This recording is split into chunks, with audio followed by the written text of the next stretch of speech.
Assalamualaikum warahmatullahi wabarakatuh. Berbagai informasi dari peristiwa yang terjadi di wilayah Sumatera Selatan pagi hingga sore hari ini Senin 18 Juli 2022. Rangkum dalam Sumikun.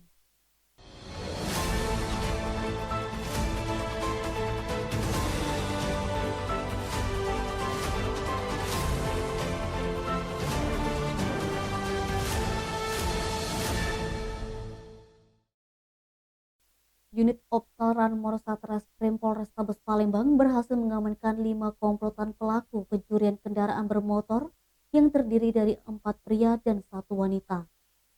Pelaku melakukan aksinya di jalan parkiran Indomaret di Jalan Kimarogan, Kecamatan Kertapati, Palembang pada Minggu 29 Juni, sekitar pukul 20.30 waktu Indonesia Barat. Pelaku yakni Ari Putra 29 tahun, Virgo 43 tahun, Joni Iskandar 23 tahun, Amanda Pratama 20 tahun, dan seorang wanita yakni Vera Septilia 43 tahun. Kelima tersangka merupakan warga Lorong Terusan 1, Kelurahan 5 Ulu, Kecamatan Seberang Ulu 1, Palembang. Mereka diamankan di rumahnya masing-masing Ahad 17 Juli sekitar pukul 15.30 waktu Indonesia Barat.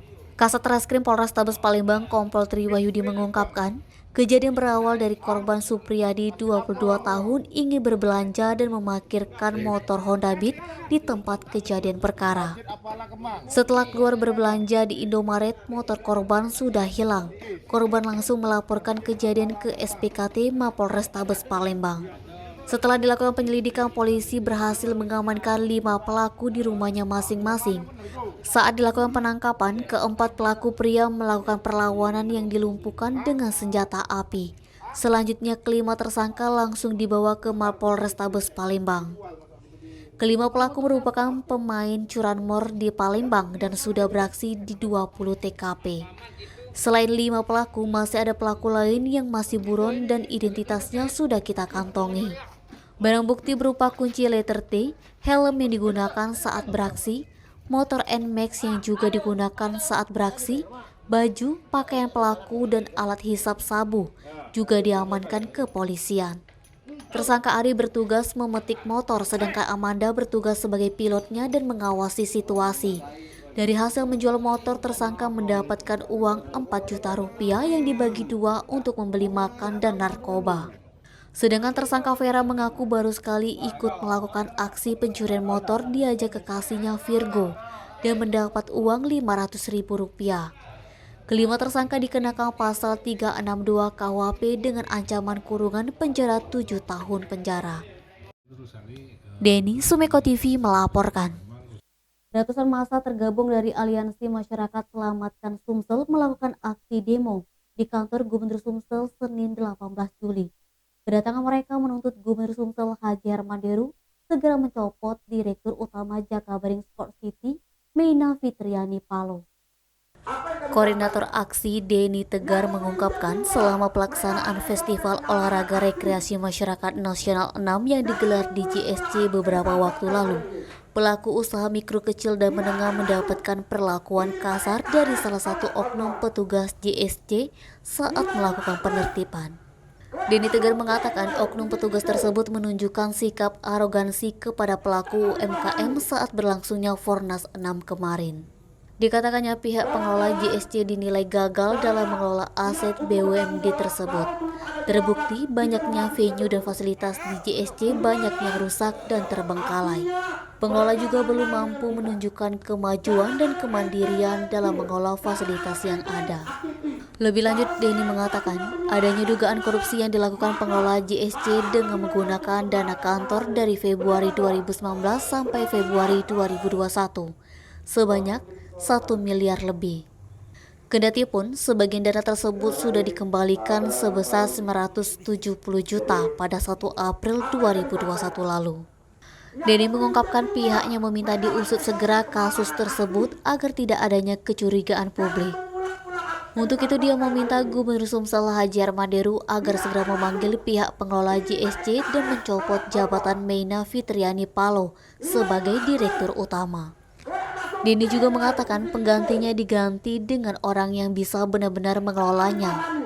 Sementara itu, Gubernur Sumsel Haji Hermanderu yang baru tiba di lokasi langsung menanggapi masa aksi tersebut. Menurutnya, dia telah menerima beberapa kali laporan terkait keluhan pedagang di JSC. Deru menyatakan mungkin bisa diadakan adanya duduk diskusi untuk menemukan solusi untuk pelaku UMKM di sana. Lanjutnya, pedagang di sana harus diberikan tempat khusus dan disusun secara rapi agar lebih tertata. Sebab disayangkan kalau JSC yang diandalkan terlihat tidak rapi. Deru turut menuturkan harus dipetakan pedagang kuliner di mana, mainan anak di mana, sehingga kesannya bisa rapi dan teratur. Menanggapi tuntutan atas pemecatan Meina Paloh, Deru mengatakan akan segera berkoordinasi dengan komisaris untuk menindaklanjuti tuntutan dari masa aksi. Jika memang terbukti dan ditemukan indikasi, maka dia akan segera menginstruksikan komisaris mengakhiri jabatan Meina Paloh. Mengingat juga masa jabatan dari Meina Paloh sudah hampir habis. Edi, Sumeko TV melaporkan. Sebanyak 250 peserta berkompetisi pada kejuaraan daerah Drag Race Gubernur Championship di sirkuit Jakabaring Sport City Palembang Senin pagi 18 Juli. Kejurda Drag Race Gubernur Championship diselenggarakan dalam rangka 4 tahun Forum Silaturahmi Pemuda Sumatera Selatan yang bertema Narkobano Prestasi Yes. Dibuka langsung oleh Gubernur Sumatera Selatan Haji Hermanderu. Ketua penyelenggara juga sebagai Ketua Forum Silaturahmi Pemuda Sumsel Deliar Marzuki mengatakan bahwa kejurda Drag Race Gubernur Championship diikuti oleh 250 peserta dari kabupaten kota di Sumsel. Bahkan luar provinsi juga mengikuti kompetisi ini seperti Lampung, Riau, Jambi, dan Bengkulu. Mereka antusias dengan ingin mencari pengalaman di sini. Dijelaskannya jumlah peserta mengalami peningkatan.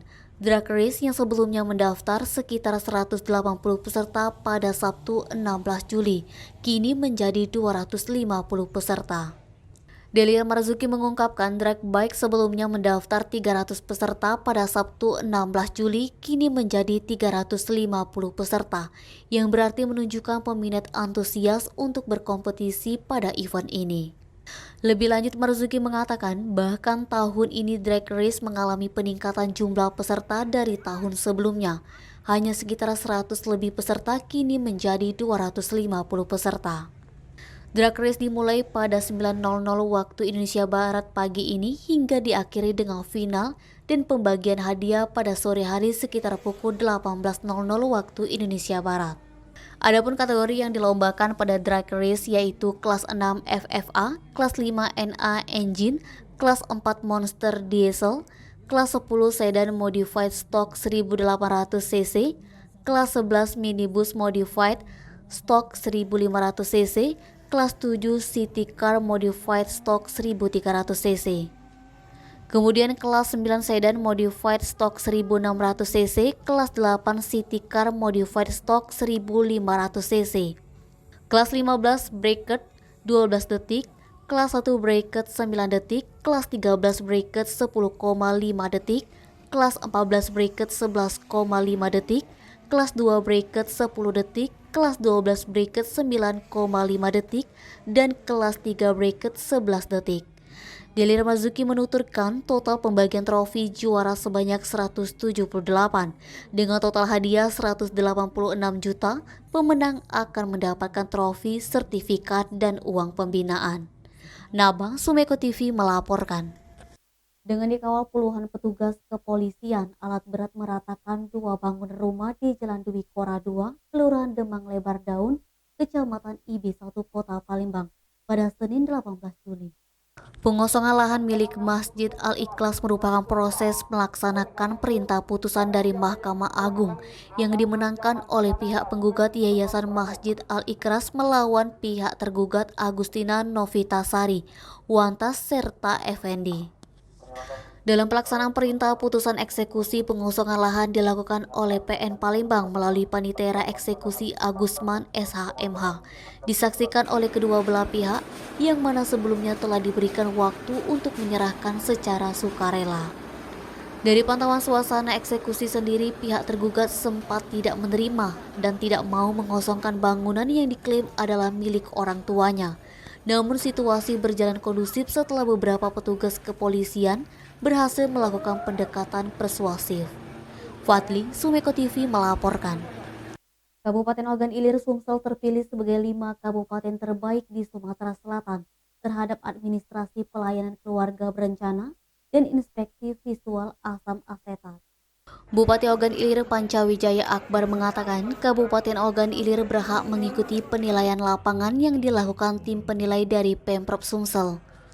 Dan tim penilai dari Pemprov Sumsel bisa memberikan penilaian subjektif terhadap apa yang ditemukan di lapangan nantinya dan berharap bisa menjadi juara satu. Panca juga mengungkapkan bahwa pelayanan KB dan IFA itu tak hanya berkutat soal 2 anak cukup saja, namun yang terpenting adalah persiapan sebelum menjadi orang tua harus benar-benar direncanakan. Namun yang terpenting adalah persiapan sebelum menjadi orang tua harus benar-benar direncanakan dengan matang dan sebagai suami harus benar-benar memperhatikan terkait gizi dan kebutuhan-kebutuhan istri saat hamil. Panca juga menyinggung soal angka stunting yang masih tinggi di Kabupaten Ogan Ilir. Untuk itu, kepada para bidan di Ogan Ilir, Bupati Panca berharap betul peran serta mereka supaya menurunkan angka stunting dan berharap Pemkab Ogan Ilir bersama Ikatan Bidan Indonesia dapat bersinergi mewujudkan program-program dalam rangka menurunkan angka stunting di desa-desa. Eti, Sumeko TV melaporkan. Pengadilan Negeri Kayu Agung naik kelas menjadi 1B dari kelas 2. Atas kenaikan kelas tersebut dilakukan peresmian di halaman Pengadilan Negeri Kayu Agung pada Senin 18 Juli. Ketua Pengadilan Tinggi Palembang Dr. Mo Eka Kartika EMSH MHum meresmikan kenaikan kelas. Berdasarkan surat keputusan Sekretaris Mahkamah Agung RI nomor 27.2/SEK/SK/7/2022 tertanggal 4 Juli 2022. Mulai dari proses pengajuan pada tahun 2020 ke Kementerian Pan-RB, proses verifikasi dan validasi data hingga proses verifikasi lapangan. Dijelaskannya tidak hanya bagi internal aparatur Pengadilan Negeri Kayu Agung, kenaikan kelas ini juga memberi manfaat bagi pihak eksternal khususnya masyarakat pencari keadilan. Hal ini terwujud dengan meningkatnya standar pelayanan yang selaras dengan moto Pengadilan Negeri Kayu Agung, yaitu sigap, sinergi, integritas, gigi, akuntabilitas, dan profesional. Sementara itu, Ketua Pengadilan Negeri Kayu Agung Tira Tirtono SHMHum mengatakan, kenaikan kelas ini tidak terlepas dari perjuangan dan harapan keluarga besar Pengadilan Negeri Kayu Agung dalam setiap tahapannya. Bupati Ogan Komering Ilir Haji Iskandar SE mengatakan, selain naik kelas, semoga kedepannya kantor ini bisa memberikan pelayanan yang lebih baik. Terlebih sudah sejak 45 tahun PN Kayu Agung baru mendapatkan kenaikan tingkat menjadi kelas 1B. Dalam peresmian Pengadilan Negeri Kayu Agung turut dihadiri oleh unsur forum komunikasi pimpinan daerah dari wilayah Ogan Ilir dan Ogan Komering Ilir dan Ogan Ilir, serta seluruh ketua Pengadilan Negeri se-Sumatera Selatan. Niskia, Sumeko TV melaporkan. Demikian Sumeko News hari ini. Jangan lupa like, komen, dan subscribe channel YouTube-nya Sumeko Official. Wassalamualaikum warahmatullahi wabarakatuh.